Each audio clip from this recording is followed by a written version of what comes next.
tradition while I have the role. So today, my fact on this day in history, March 9th, 1959, the first Barbie doll goes on display at the American Toy Fair in New York City. 11 inches tall with a waterfall of blonde hair, Barbie was the first mass-produced doll in the United States with adult features. So that is my fun fact for the day. I would now like to turn the meeting over to our president, David Jones. Thank you, Julian. That was an interesting fact. I know you probably look for some other facts for the day other than a Barbie doll, but I guess that was the only one you could find. Yeah. Hello, everybody. I'm David Jones. I am the president of Queen City Toastmasters, and I'm joined by the rest of the board. Our immediate past president, Vanessa Waller, is here. Julian just introduced himself, Sergeant of Arms. We have Elvis Lopez, who is our secretary, Natalie, who is our VP of Public Relations, Ali, who will be our Toastmaster tonight, he's VP of Membership, and Prissa is our VP of she's VP of Membership, he's VP of Membership Education. They're in there somewhere. Anyways, they're all here. And I just want to start with our guest. I know I talked to some of you earlier, but if you could introduce yourself to the rest of the group since they're here. We can start with Stevenson, who we met on. I know you're on Meetup, so I appreciate you joining us. You want to say hello to everybody and tell us a little bit about why you're here and what you want to accomplish. Sure.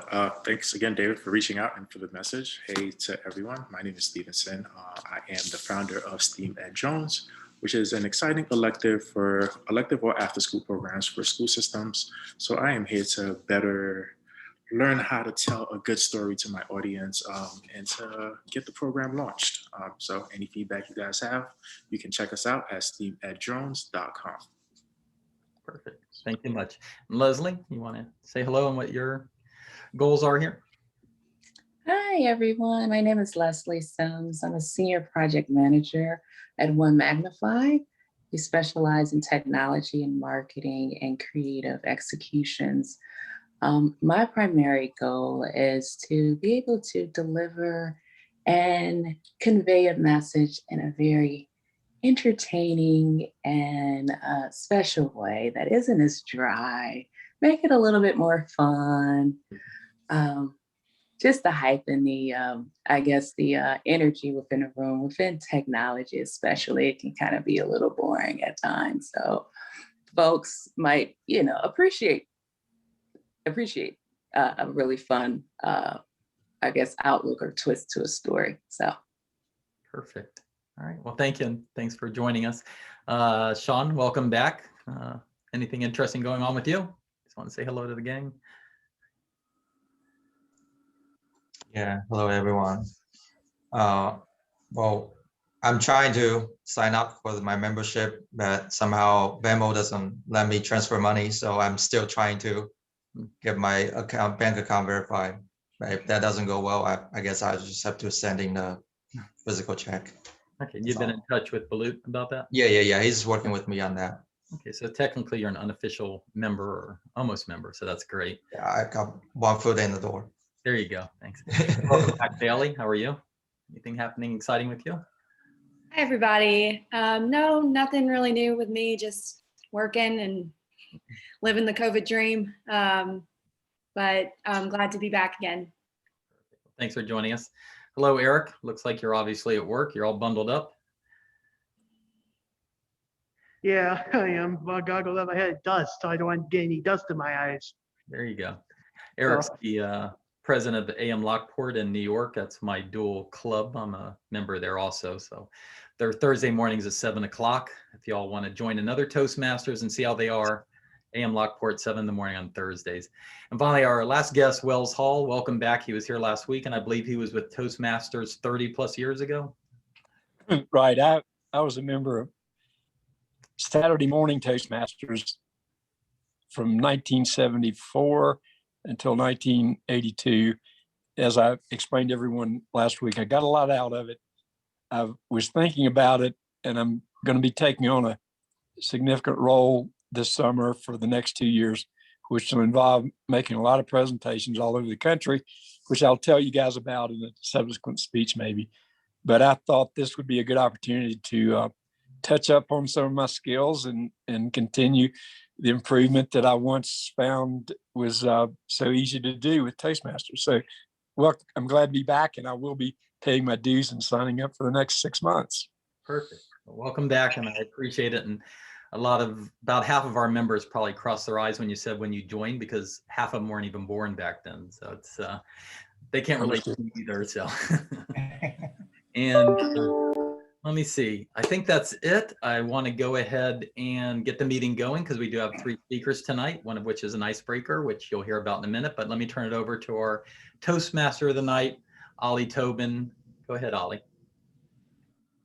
Hello, everyone. I am your Toastmaster of tonight. Today, I'll be walking you through each segment of tonight between the speeches, table topics, and the grammarians.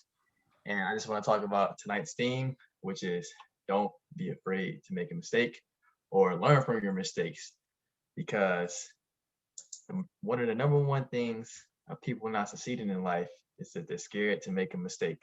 Tonight is my first time doing this Toastmasters. If I make a mistake, so what? The sun is going to come up tomorrow. I'm not dead. I'm going to wake up regardless. So everybody, please just don't be scared to make mistakes. Just learn from them. Now, I'm going to introduce our joke master tonight, which is Natalie Alberto. Thank you, Ali. Good evening, fellow Toastmasters and guests. It's a pleasure to be here. I always look forward to Tuesday evenings. And tonight I wanted to share a bit of inspiration in the form of something that I've been trying out recently that may help you. So I wanted to share it along.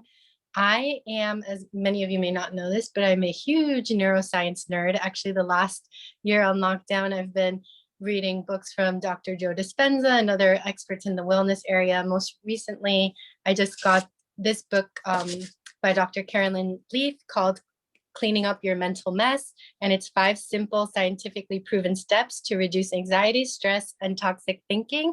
So she's talking about how mental hygiene and the mind is a muscle we have to work. So just like we go to the gym, we have to work out our minds. And I've actually implemented a family reading time because during this season, I'm with my parents. And so I am making them sit down for 10 minutes a day to read this together because I think it can improve all of our lives.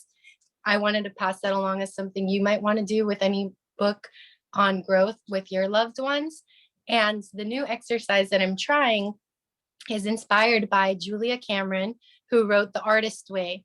So anytime that an author or an artist continuously appears in my life at different junctures, I know that that's a universe signal for me to look deeper into their work. And about 5 years ago, I studied nutritional wellness, integrative nutrition, and she was one of the thought leaders at the school where I studied, but I didn't delve deeper into her work. And now she's recently come up. And most recently, I saw Sarah Blakely, who is the CEO and creator of Spanx, which many of you may be familiar with, but they're leggings and women's wear, and now she has a menswear line, but she became a self-made billionaire. And she says that this is a book that she reads on an annual basis, The Artist's Way by Julia Cameron. So the book is actually just 3 hours on Audible, very short read, but it has assignments you can follow. And the first one is to start with what is called morning pages. So every morning when you wake up, you might notice that you have a stream of thoughts or consciousness flowing in. And before you do anything in your day, open your phone, get your coffee, you want to grab a journal and just write these thoughts down. They're not going to make really any sense, but you just start to free flow. And eventually what it'll do is it will open you up to thoughts and creativity. And even if you're having negative thoughts, you're just getting them out on the page. And it's almost like a detox from your body so that you can go out into the world and create. So I wanted to share that practice. It's really helping me. And hopefully morning pages is something that can help and inspire you. Back to you, Ali. Thank you, Natalie. That was a wonderful presentation speech. I just want to say something about reading books. You know, you guys want to get wealthy, right? You want to make a lot of money one day. You know, Warren Buffett reads 4 hours a day. So if he can read 4 hours a day, my God, we can read 10 to 30 minutes out of the day. Or just find some spare time to read sometime. I don't care what you read. It could be the Bible. It could be self-help. It doesn't really matter. It all helps you. And now I want to introduce our timer for the day, which is Julian. Hey everyone, I'll be your timer tonight. So as timer, it's my job to time all the prepared speeches, the table topics, and also the evaluations. So when the speaker reaches the qualifying time, my background color will change. So for the first, when they reach the qualifying time, it would change to green, like this. It's very bright. And then when they are halfway through, it will change to yellow. And when you reach that end time, it'll change to red. And that means you have 30 seconds left until you are out of the limit. And you will also have that 30-second window at the beginning. So you have it at the beginning and the end. And prepared speeches are 5 to 7 minutes. Table topics are 1 to 2 minutes. And evaluations are 2 to 3 minutes. I will go back to you, Ali. All right. Thank you, Julian. We're right on time. So right now we're getting ready to do the prepared speeches. And tonight we're going to do Nicole Brandon. She's from Atrium. They've been coming with us recently, and they have all been wonderful, and we love having them as guests. And her pathway is dynamic leadership, and she's giving her icebreaker. And I remember when I gave my icebreaker, I was scared, but I didn't act like I was scared, but y'all didn't know it. So go ahead, Nicole. And it's 4 to 6 minutes, Julian. 46 minutes. I will do my best. So good evening, Mr. Toastmaster, fellow Toastmasters, and distinguished guest. So I have a question for the group tonight. When you are in a new environment, attending a conference or a workshop, or just even a new office or team meeting, do you generally jump in with both feet, looking forward to meeting and greeting everyone in the room, or do you quietly stand back and observe and listen to just get a feel of those in the room?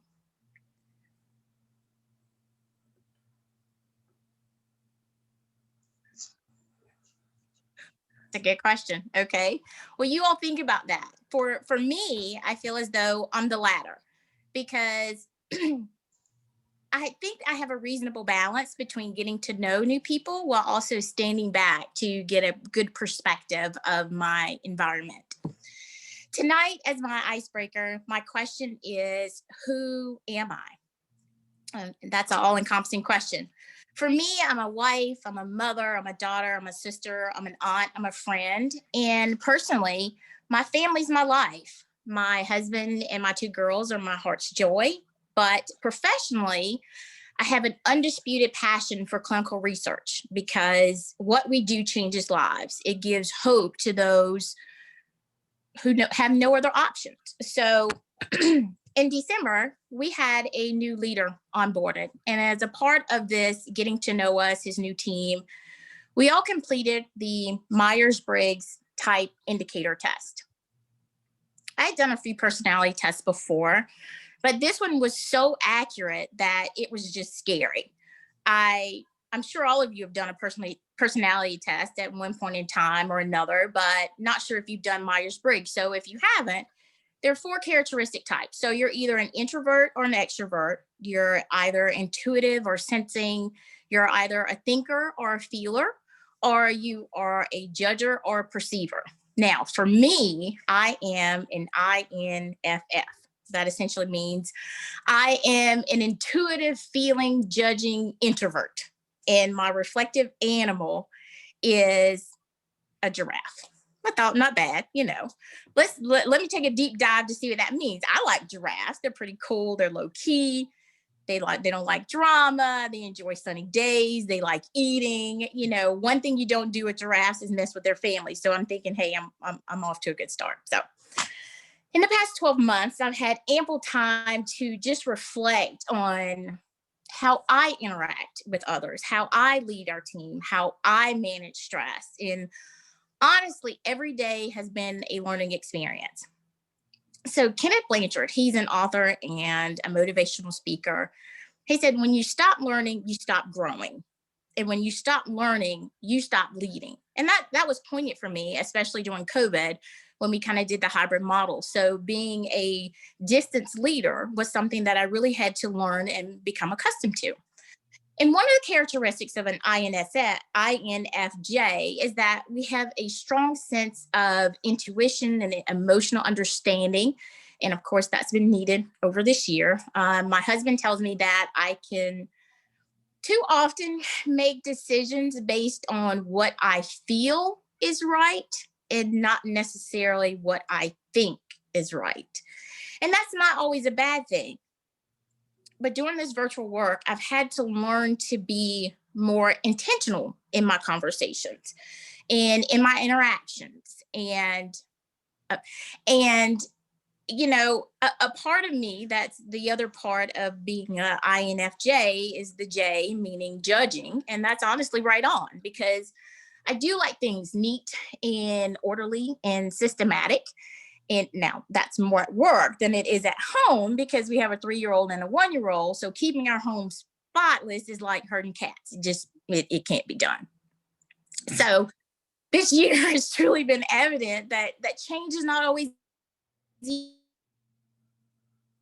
Transitioning to working, you know, having your work life just mesh together, it's become overtly apparent that the way we communicate and our messages and our messaging have to be conveyed appropriately for your message to be received. And that all lies in work-life balance. If you can ever maintain it, reach it, you at least try to. So we all have to be cognizant about that. In what we say to others, not only in what we say to others, but how we say to others. Now, taking into account the pandemic and the craziness of 2020, the overall question is, who am I? I'm a carer of others. I am an introvert by nature, an extroverted attitude as an advocate to do what's good and what's meaningful for the greater good. I try to be the voice for the voiceless and build strong and meaningful connections. So all in all, my goal in life is to have an impactful action, whether large or small, on my little piece of the world to make it a better place. So as I bring it to a close, fun facts. My favorite food is bacon. My favorite guilty pleasure is watching Love After Lockup and 90 Day Fiance. My favorite vacation place is Anguilla. I love watching reruns of Andy Griffith and I Love Lucy. I love listening to radio classics on Sirius XM. And my hidden talent is bowling, and I have the trophies to prove it. Thank you for your time. Thank you, Nicole, for your great speech. I just want to say something real quick. If you guys go bowling with me, just know that I'm terrible. All right, god awful. That's not a game I'm good at. So, now that we're learning from our mistakes, I need to learn from my bowling mistakes. That's what I really need to do. Okay. I was supposed to introduce Natalie as our grammarian before this, so I'm going to go ahead and just reintroduce her as our grammarian real quick, and then we're going to head into our second speech, and she will give our word of the day. Thank you, Ali. And I think we're on theme, learn from our mistakes. So tonight's word of the evening, well, let me backtrack, making mistakes. As a grammarian, I'll be listening for filler words this evening. So words such as, so, like, and I will give a recap at the end of the meeting of the filler words used. And I will also keep track of proper grammar usage. And then I will be sharing with you a word of the evening to incorporate into your speeches and table topics. So tonight's word is failure. When I looked up the definition of failure, it was defined as lack of success or omission of an expected action or effort. But for instance, to fail to do something. But there's times when you fail and you do put in effort. So I felt like it'd be appropriate, especially with this evening's theme, to redefine failure as a prerequisite for success. So that is the new definition that we're going to give it here in Queen City Toastmasters, because in order to succeed, you have to try and fail a few times. And I'd like to edit the famous saying, if at first you don't succeed, try again. If at first you fail, try again, because you're bound to fail, but you got to keep trying. So that's the word of the evening, failure. Thank you, Ali. Thank you. And now I want to introduce our second speaker, Debbie Jones. He really doesn't need an introduction. His pathway is engaging humor, and he's going to engage your audience with humor speech for 5 to 7 minutes. Like I said, he does need an introduction. When I first met this guy, I think he was doing every role taking. I was like, man, this guy, like, he eat, lives, and breathes this, so he's the real deal. So I'm just gonna let him give his speech. Thank you, Ali. I appreciate it. My speech is entitled, "It's Fun, It's What We Do." Now, for a show of hands, how many of you have been to the Whitewater Center here in Charlotte? Anybody? Majority of you. Really? Okay. Then I don't need to give a speech. No. It's a fun activity for those of you who haven't been. It's a 1,000-acre adult playground. There are whitewater rafting. There is kayaking, waterboarding, not waterboarding, that would be bad, paddleboarding. There's mountain biking, hiking, zip lines, rope courses, yoga, rock climbing. When there's not COVID, they have concerts. They even have burgers and beers, or for people like Natalie, they have salads. But the main activity they have there is the whitewater rafting. And you have to put on a vest and a helmet, and you get your paddle, and you're with 6 or 7 strangers, and you got some guy behind you telling you how to paddle and what to do. And as you're paddling, you're starting to go through all the water, you know, rapids and stuff, and people are grabbing onto you, and you're grabbing onto them, and you're falling in the water. And these are all complete strangers, and they're touching you. But that's the fun. It's what we do. Now, my favorite activity there is the ropes courses. And the rope courses that they have there are beginner, intermediary, and experienced. And when I started at the beginning, you know, the beginners one, I was very scared of heights. So that was really where I wanted to start, because it's like 10 to 12 feet off the ground. It's in the woods. There's like 8 or 9 different platforms that you have to go through. Now, when I do it now, I just hold on to the tether and I kind of go through.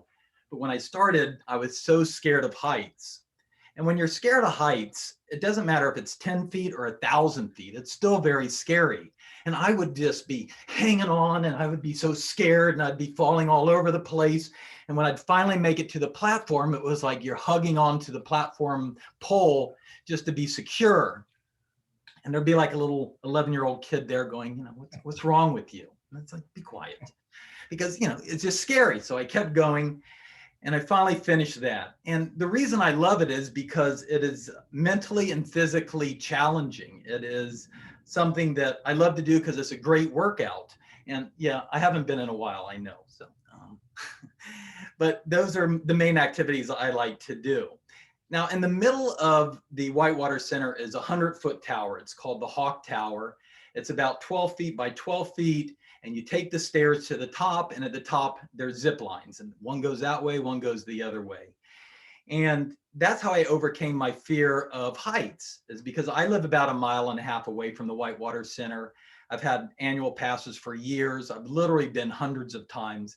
And all the times I'd go there, I'd go to that tower, and I'd climb up. And in the beginning, I was scared. But then after a while, I just got used to it, and now I can just climb up on top of mountains or do just about anything I want to do when it comes to heights. I'm not scared anymore. But I've literally done every single thing there is to do at the Whitewater Center except for one thing. Well, maybe 2 things. I've never done yoga. This is not a yoga body. I don't stretch. I don't bend. I'm not able to do any of that stuff. And I think part of it is I'm subconscious, because I've seen people in videos that have done yoga, and being an older guy, I think, well, to be honest, there's a lot of pretty girls there. And I'm assuming as an older guy contorting my body, noises might come out of my body that I don't want to, though I'm not going to put myself in that position. I'm not going to do yoga.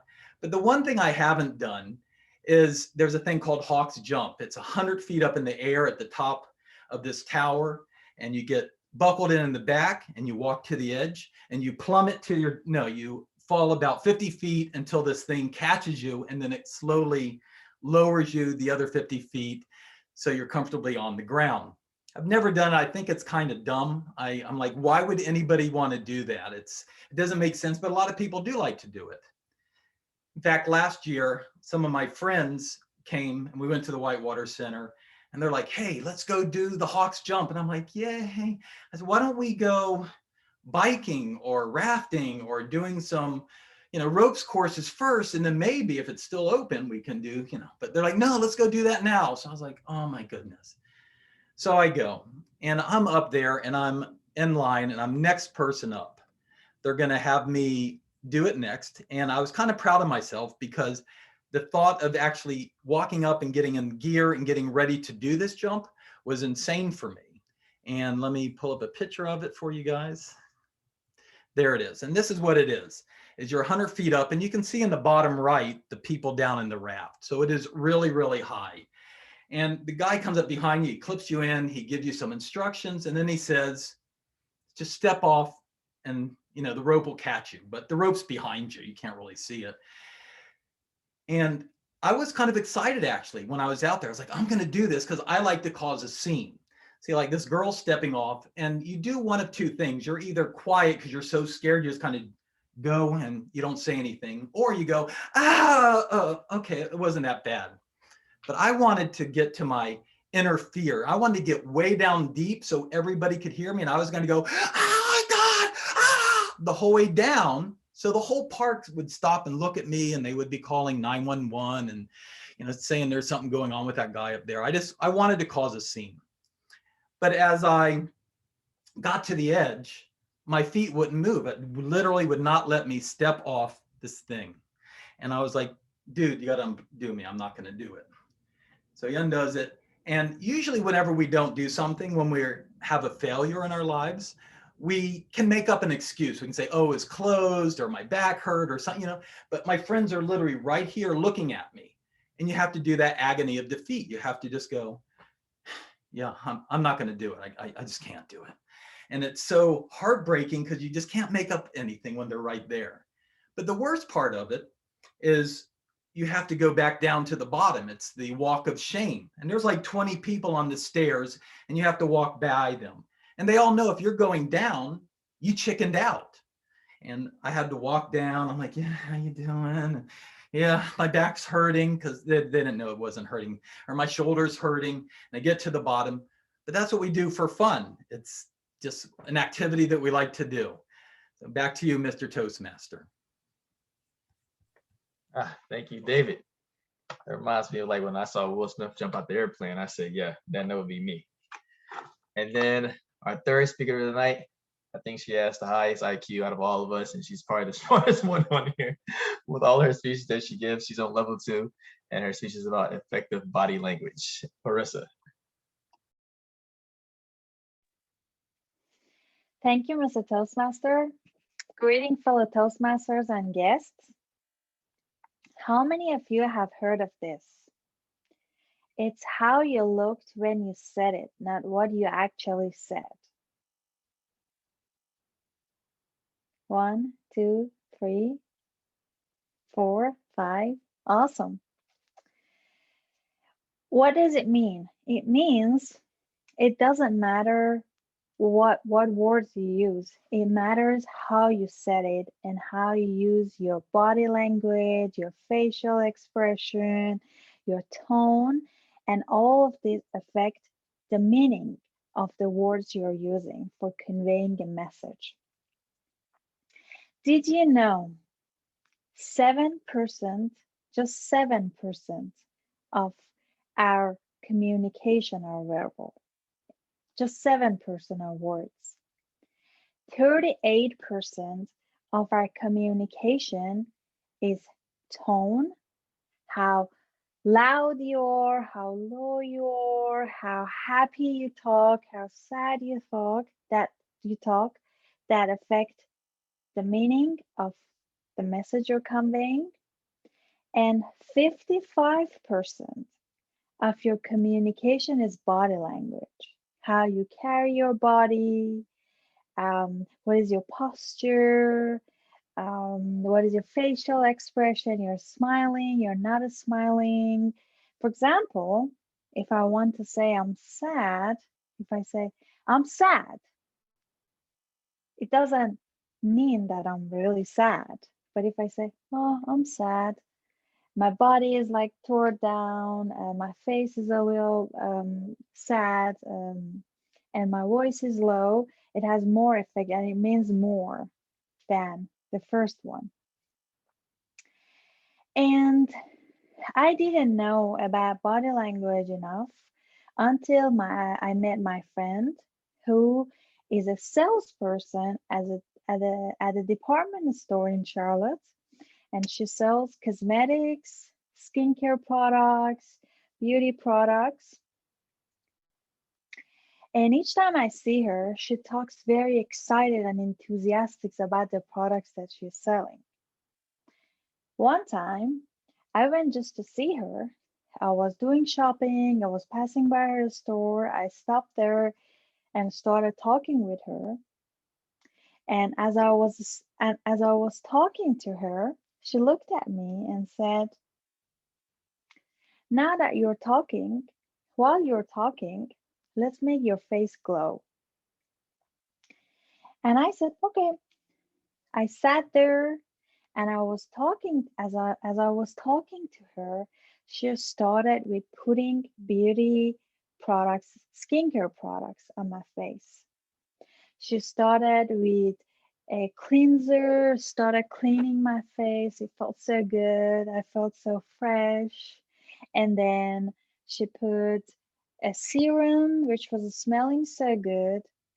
And then on top of that, she put a moisturizer on my face, which felt really good. And again, it was smelling good. And then she put some eye cream under my under my eyes. And as she was applying these products on my face, and I was feeling so pampered and relaxed sitting there, she started talking about each of these individual products, looking at the product, smiling at it, smiling at my face, handing over the product to me. And her body language, the way she was excited about it, the way she was smiling, it made me trust her and believe that that product is awesome and I definitely should buy it. She continued doing this. It was awesome feeling. And by the time I left the store, I left with a handful amount of skincares. I went home at night. I opened up my credit card account and I saw, oh my God, I spent $400 on cosmetics. And that made me think why I did that. How did I trust her? How convincing she was. And then I realized her body language, the way she was smiling, the way she was carrying her body, she convinced me to buy these products. And from that day, I learned how it can help me in my career. I learned from her. And nowadays, I try, I'm not as good as her, but I try as a designer, try to sell my ideas to my team members, to my manager, and convince them to believe the ideas that I have are good enough to get executed. Back to you, Mr. Toastmaster. Thank you. That was a wonderful speech. And now may I ask for a timer reports for the speeches? Yes. So Nicole, you were at 5 minutes and 55 seconds. David, you're at 7 minutes and 8 seconds. Pariza, you're at 5 minutes and 49 seconds. So everyone qualified. All right, great. Now I'm going to introduce the table topics master, and this is my favorite part of the meeting. Avinash, Mr. Table Topics. Thank you, Ali, our Toastmaster. Good evening, everyone, fellow Toastmasters and respected guests. I'm Avinash Singh. So let me explain what the table topic is. So in this section, I'm going to ask 3 or 4 questions, depending on how we do with respect to time. Basically, those questions, I can choose anybody from the group, and the answers have to be, impromptu. So the questions would be around the theme that we have today, or learn from the mistakes. At the end of it, I would request a timer to give the reports. So each of the answer has to be within 1 to 2 minutes. So that's about the table topic. So should I go ahead and ask the questions, Ali? Yes, sir. You just choose anybody who wants to volunteer for a question, and Avinash will ask the question, and we'll go from there. Guest, please. Yeah. We want you guys all to participate. Okay. So anybody wants to volunteer for first question? Anyone? Okay, Andrea. Great. Thank you. So Andrea, my question to you is, how do you define a mistake? What's your definition of a mistake? Thank you, Mr. Table Topic Master, to Toastmaster members and guests. The question is, how do I identify a mistake? Yeah. As a nurse, I would think to identify a mistake is something that is potentially life-threatening. Wrong medicine, wrong drug, wrong patient, wrong dose, wrong treatment, not acting fast enough, not responding fast enough, not picking up the symptoms of an emergency. As a grandmother, I would say a mistake is giving too much candy and chocolate and spoiling your grandkids right before nap time or right before bedtime. However, my new definition of a mistake was just given to me today. Failure. To try and try again. When you don't first succeed, to continue to try and to try again till you attain your goal. Absolutely. Yeah. I guess, yes, I completely agree. Whenever there's a mistake, I think our mind immediately, recognizes that, and we get a signal, okay, yes, something wrong has been done. Great. Anybody volunteering for second question?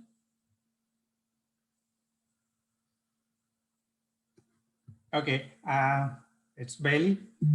So Bailey, Yes. my question to you is, if you let's say if you have to go 10 years, back in time, what is that mistake that comes to your mind, and that if you are given an opportunity to do that thing again, what different you will do now? Okay. Mistake, thinking back to when I was a kid, I was playing in the playground, and my mom always said to make sure that you be careful of your surroundings. And I was on the monkey bars and swinging, just having fun playing with everyone around. And I had swung a little too hard, and I didn't see that someone was around me, and I accidentally hit them.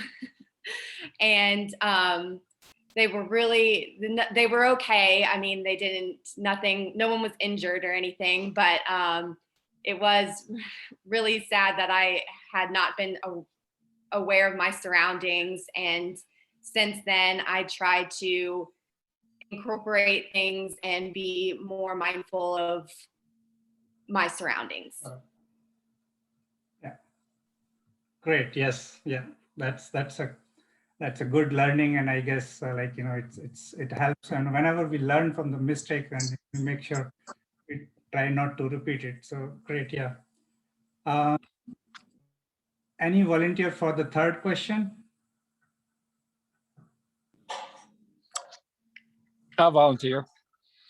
Okay, great. Thanks, Wes. So my third question to you is how important it is for you to learn from your mistakes? Well, Mr. Table Topic Master and fellow Toastmasters, learning from your mistakes is the best life lesson that any of us can take to heart.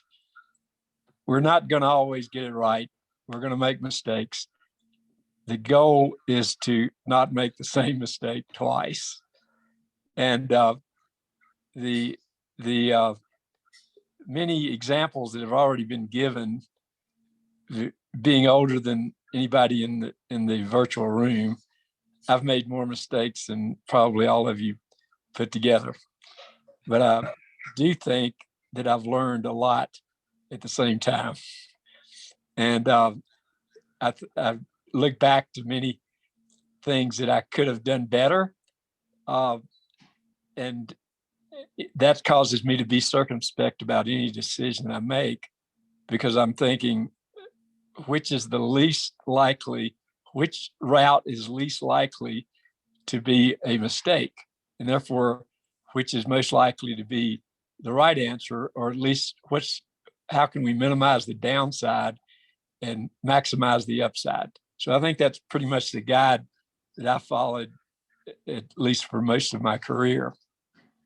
I've seen people get mad at their boss and leave a perfectly good company because they had a chip on their shoulder and they didn't like working for their immediate boss, when in reality, there were plenty of other opportunities with that same company where they could have used their tenure, their familiarity with the way the company worked, and simply found another way around that particular supervisor.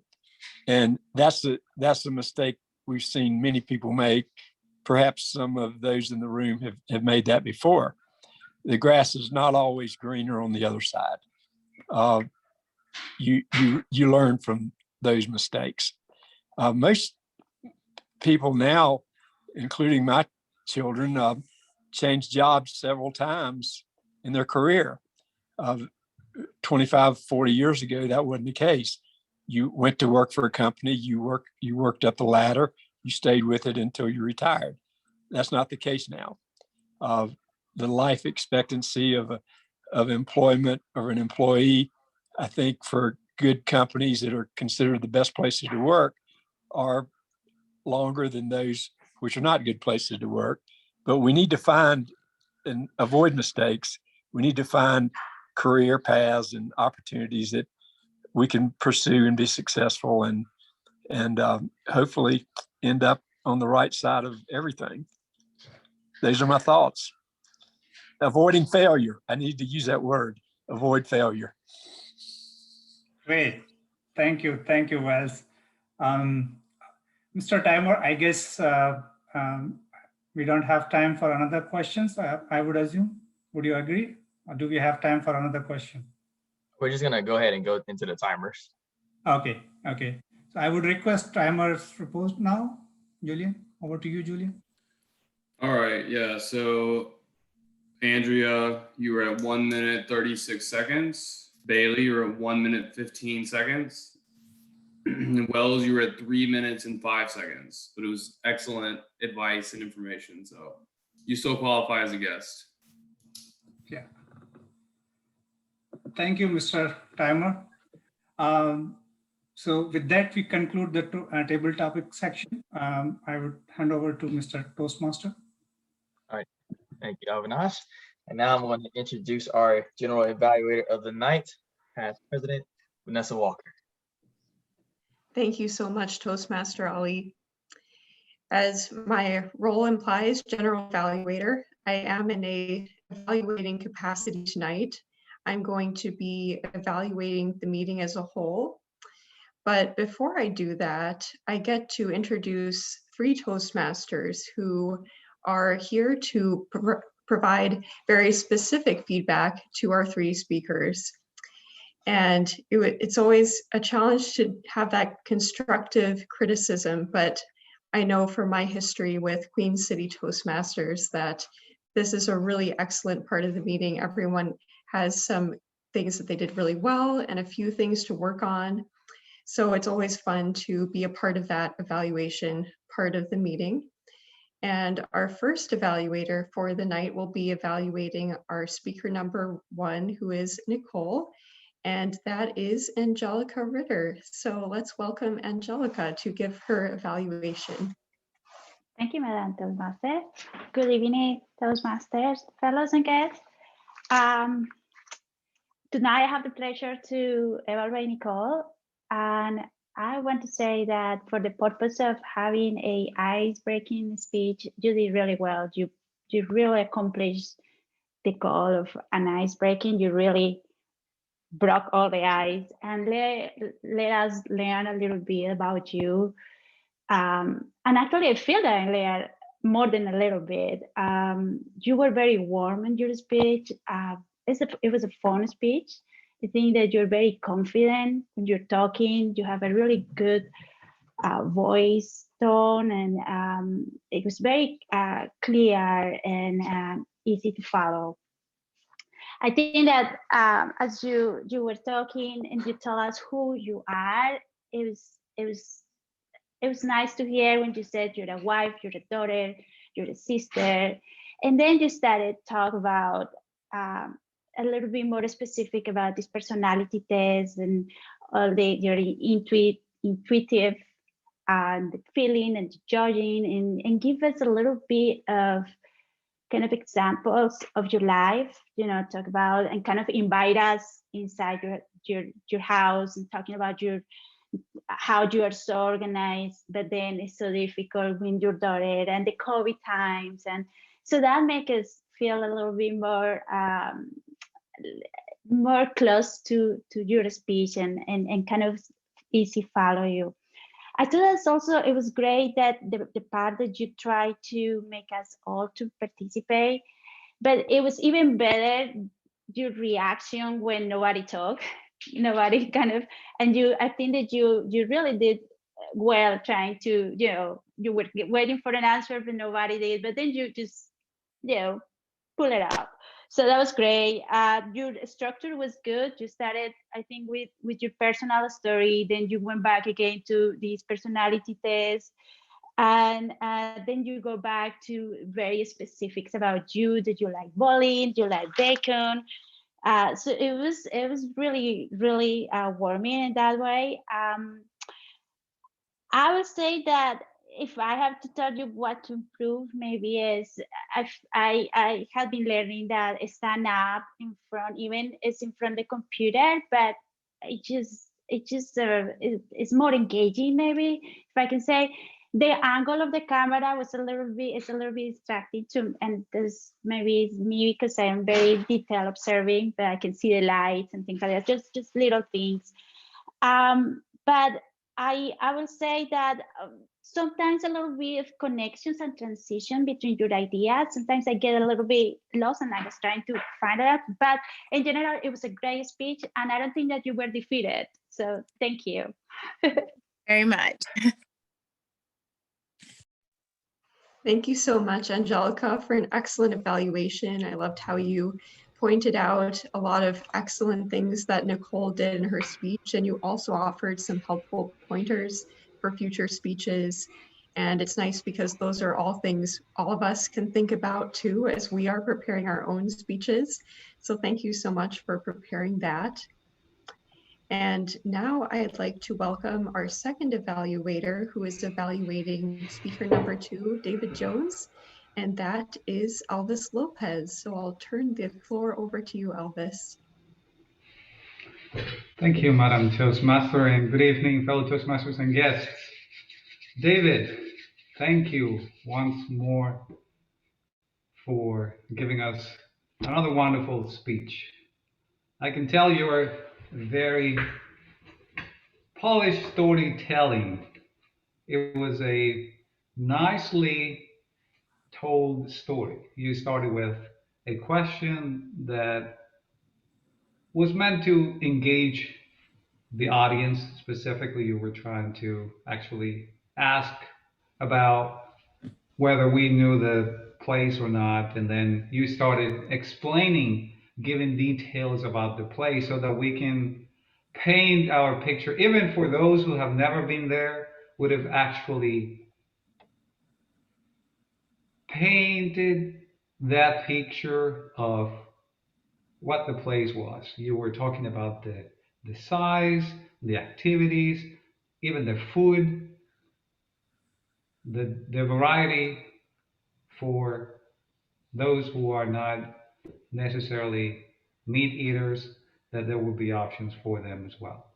So you put us into the motion of understanding the plays and all the activities that were happening there. You did it with a very good rhythm, very good pace, very good tone. It was actually very smooth, and you went over your story until you got to the point where you started also giving us some of your humor. Because the speech, after all, was supposed to be trying to engage the audience with humor. So you started also giving us some of the self-deprecating humor about your figure, about the yoga, and some of the noises that might come out of your body and things like that, which are also funny. Now, one of the things that I would challenge you on was there was some opportunities where you could actually take advantage of that situation and make it more funny in order to be more humorous. For example, when you were talking about the Hawks jump and you went over the details and even brought up a image or a picture for us to look at how scary it was.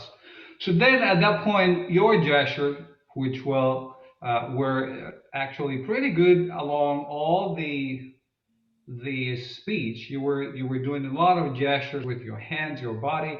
That was actually very positive. But at that point, in order to make it humorous, you could have taken advantage of that situation, making funny faces, making the situation really look funny.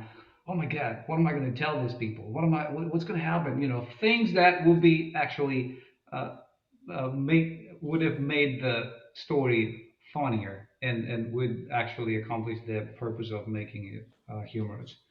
All in all, you use props, you use a very good tone and pace, and overall it was a wonderful speech. I look forward to your next one.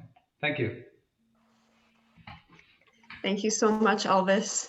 It's always tricky to give an evaluation to a seasoned Toastmaster like David, and you hit on some really specific points that are interesting. And I have to say, humorous speech is something I've never attempted. It sounds too scary and difficult. So it was a tough project, and David bravely took that on. So something to keep in mind for Toastmasters who may be interested in pursuing humorous speaking if you're a guest, and that is an option at Toastmasters. So always good to hear more about that. Thanks, Elvis. And finally, we have our third evaluator who will be covering Parisa's speech, and that is Avinash. Kudos, Avinash, for taking on 2 roles tonight, and I'll turn it over to you. Thank you, Madam Toastmaster. So, Parisa, a great job. I think during my association with this group in last 1 month, I think it was your second speech that I've seen. I could clearly see the transformation or the improvement, from first to second. So overall, very good job. Right from the start, like you started on a very good note, you were standing up and your topic was your topic, effective body language, and your body language was like, very much, matching. You were fully engaged in the in the discussion. In your speech, you were pretty relaxed, and I could see you were fully immersed in what you're saying, which is very good. Some of the things that I really liked about your speech is that usage of facts. That is something that really, interests me in a particular speech. If you can talk about, some of the facts, that was really good. You started really well, like I said. That's something I really look forward to in a speech. Probing the audience. You right from the beginning, you started, probing. That's a sign that audience are alert and they are like, they start listening to actually what you are saying. So kudos on that part as well. Your tone and volume was also changing throughout the speech, which again I look for, during a speech. And you were not afraid of failure. It was a very confident. You were very confident all throughout. So overall, a fantastic job. If I have to suggest anything that you could improve on, I would say you can bring a little bit more energy into your speaking. Make audience feel like they are coming on the edge of their seat, and like they really want to get into what's next. Parisa is going to tell, what is next. She's going to say. So it's, again, I think it's all related to the energy. Bring some more energy in your speech. I think that will help a lot. Apart from that, nothing much I could I could suggest you to improve. It was really great.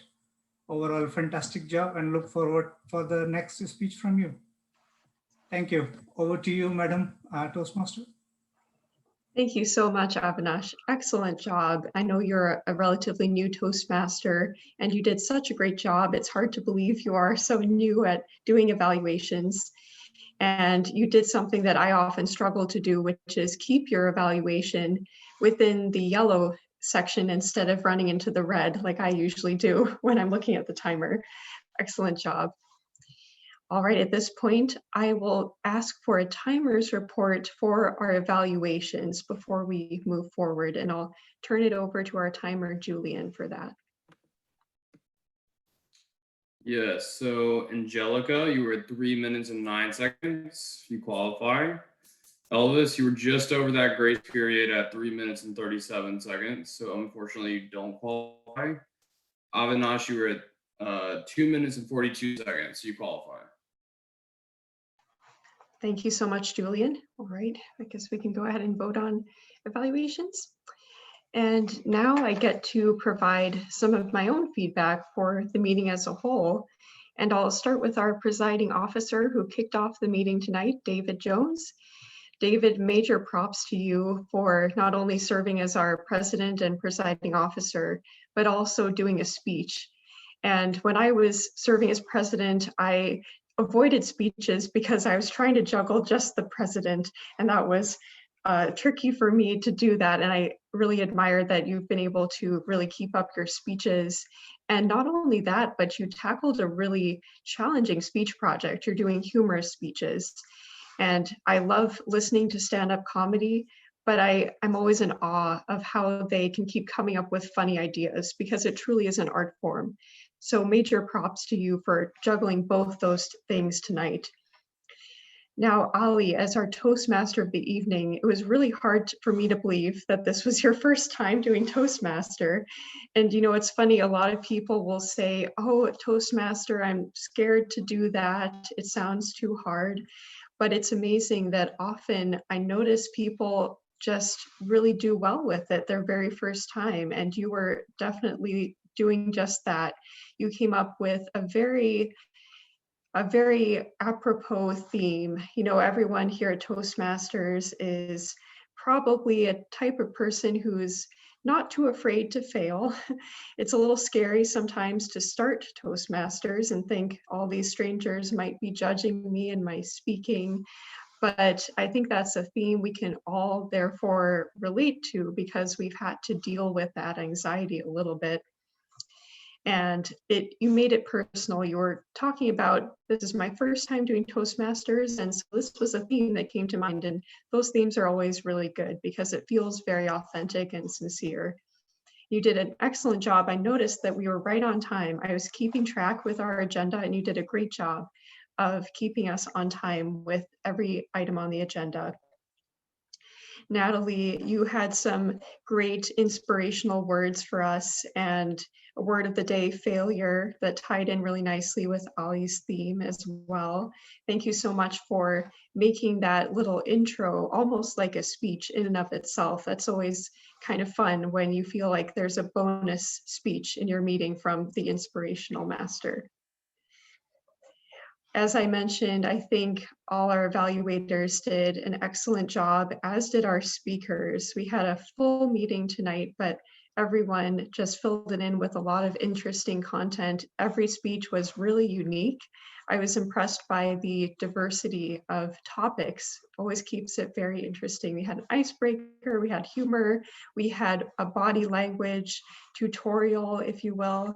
So that really kept everything interesting. So on the whole, really a great, solid Toastmasters meeting. I don't really have a whole lot of criticism. I usually try to come up with something. I think the only one nitpick was, I think our grammarian may have been meant to start at a different time, and maybe that was me, but I thought it sounded like maybe our grammarian came in a little bit later. Correct me if I'm wrong, but that's my only nitpick. It was an excellent meeting. And I'll turn it back to our Toastmaster to close out the evening. Thank you, Vanessa. You are 100% right. That was my fault. Yep, I should have introduced her before all of the speeches. But can I first get a ballot counter for a winner for all our speeches? Well, you and Vanessa were both talking about the grammarian, and you didn't go to her for her report. So I'm going to let our. Oh, I'm so sorry. I completely missed that. So that's on me. I should. Okay, we just remember our mistakes. Our mistakes. I'll turn it over to Natalie for our grammarian report first. Thank you all, and I will keep it brief. I just want to say if I've made any mistakes, it's Oliver's fault.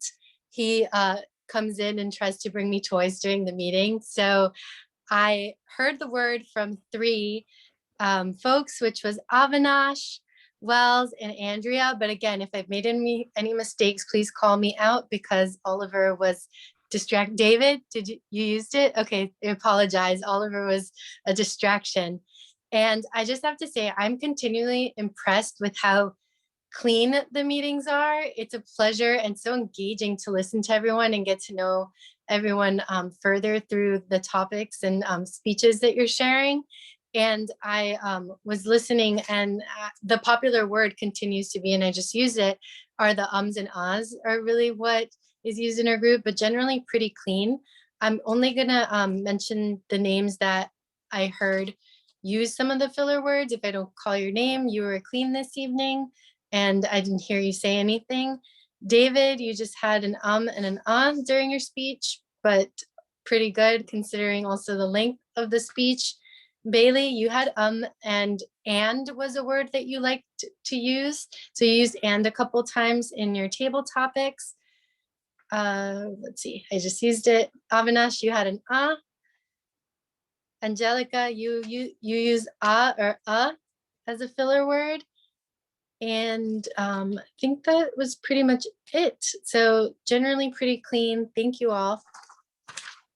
Thanks so much, Natalie. Now I will turn it over to our Toastmaster.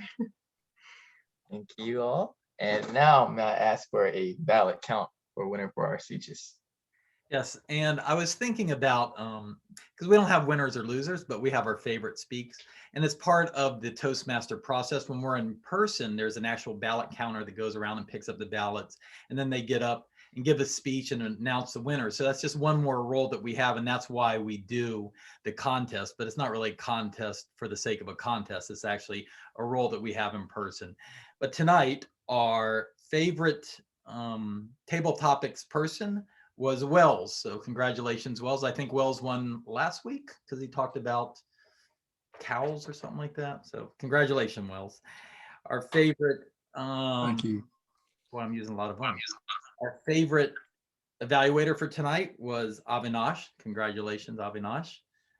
And our speaker of the night was Nicole, our icebreaker. So congratulations, Nicole, on doing a good job on your icebreaker. And usually we give you a ribbon for an icebreaker and a ribbon for best speaker. So here's 2 ribbons for you. And Ali, I'll hand it back to you.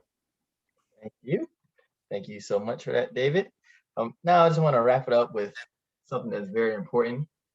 You know, that tonight's meeting is about learning from your mistakes.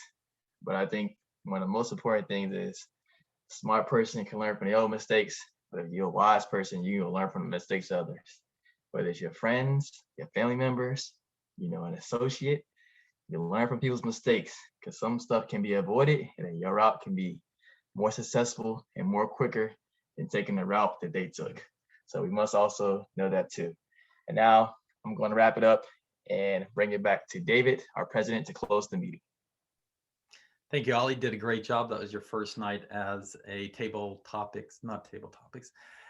Toastmaster of the night. And it's good to get it under your belt. Now you can keep doing it. And we'll see who we get next week as our Toastmaster of the night. We have a lot of titles that start with T. I was thinking Angelica would be great, but we'll leave it up to her. Anyways, I wanted to see if we first, before I go to our guest, if we had any board member announcements. I'm assuming Balut may have one, but I'm gonna see if he wants to say anything. Yes, I do have an announcement. I've been posting in the chat. Dues are due for members, so please consider making your dues payment in the appropriate channel. To me, let me know if you run into any problems, and I can hop onto a call and help you. For our guests, if you would like to become a member, you can find my email address in the chat as well. Please reach out and I'll get you set up. Perfect. Any other board members have anything they want to add? Natalie? I would like to encourage you, if you don't already, to follow us on social media, either Instagram or Facebook at Queen City Toastmasters, and unveil the theme for next week, unless you'd like to do that, David. That's all you. Okay, so next week is St. Patrick's Day, so we're going to encourage you to wear your green and celebrate in theme. And you can do green background, so just get creative with it and have fun, and we'll see you next week for St. Patrick's Day. Over to you, David. Thank you, Natalie. Yes, I think St. Patrick's Day is Wednesday, but Tuesday we'll be celebrating it because we don't celebrate on Wednesday here. So, and I'll probably have something, I'm sure. I want to go to our guests real quick. We're running behind and we apologize for that. We always try to keep it an hour, but when we have 3 speakers, it's kind of hard to get it all in. Leslie, any feedback for tonight's meeting? Any thoughts? First one. Oh, I thought it was phenomenal. I really, really thought it was really engaging, the speeches, and I will definitely be coming back. So I will be checking the chat room and getting connected. So thank you so very much. Thank you, appreciate it. And Eric, any feedback from you? You're on. Hello. Hello. Meeting was fantastic. I enjoyed it. The table topics was good. Sorry, my hair's a little messy from the goggles, but but everybody did a wonderful job. The table topics was wonderful. The evaluations were good, and I do love Elvis's background for a fireplace. Very nice and cozy. But everybody did a wonderful job. And anybody wants to come this Thursday, we're doing a St. Patrick's Day theme at AM Lockport. So everybody wear green. We love to see you. And David, if you can send an email out to everybody, our Toastmasters Zoom link, and if everybody wants to come, we're more than happy to have you. Thank you. He didn't say it, but their logo is "It's worth getting up for," because you got to get up pretty early for a 7 o'clock meeting. Bailey, you got to do your table topics tonight. Any thoughts from you? Yeah, no, I appreciate the feedback, and I loved all the speeches tonight, and glad I could participate and be here today. So thank you. Right, thanks. And Wells, you got 2 for 2 now on table topics. So. Well, one thing that impresses me about this group is how warm and supportive it is. And that's a great environment to welcome new members and persons who are not experienced at public speaking and are coming here to get that kind of support and critique and evaluation. And I think you have a great club, and I'm proud to become a part of it. Great. Thank you much. I appreciate it. And Sean is technically a member. I think Balut, you're working with him to get that resolved, because he says he's ready. I to cut you a check today. Window is easy. I don't know, but yeah. I want to go ahead and just call the meeting to a close, but we have the post toasties, so you can hang out and talk to us if you want to. And congratulations, Nicole, on your icebreaker. That's the first step. So good job for that. And hopefully we'll see y'all next Tuesday with your green on. Good Will night. do. Thanks. Good night. Stay in chat. Good night. David, thank you for the having a speech next week. Oh, I damn. signed up for a speech. Yeah. So I'm going to redo my speech from last week. Okay. All right. Sounds good. Okay. Thank you, everybody. See you next week. Good night. Bye, Angelica. Bye. If you want to sign up for anything next week, I can put you on the schedule if you're in the process of becoming a member. I don't know if you're ready to jump in yet, but it's up to you. So we can fit you in somewhere for any role or not. I was talking to you, Sean. Oh, sorry, I didn't hear. Yeah. I guess maybe start with the easier ones.